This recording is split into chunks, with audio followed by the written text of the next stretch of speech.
我现在是已婚人士，不方便再和女同学同车。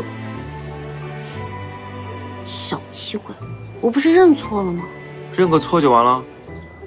你现在是不是在找茬？可以这么理解。好吧，那我走喽。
他们要是没睡怎么办？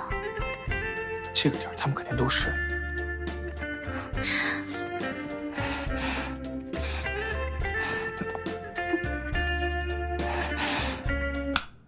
Surprise！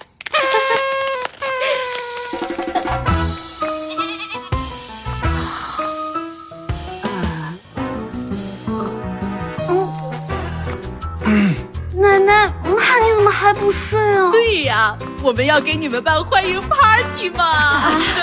那个天不早了，我们也早点休息，你们也早点睡啊！对，你们坐飞机那么久了，太累了，赶快回房间休息吧！啊！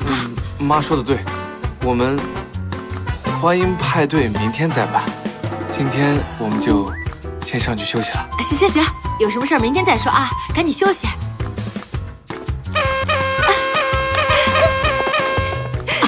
照这么发展下去啊，老太太你很快就要抱上虫4次了。别打扰他们了。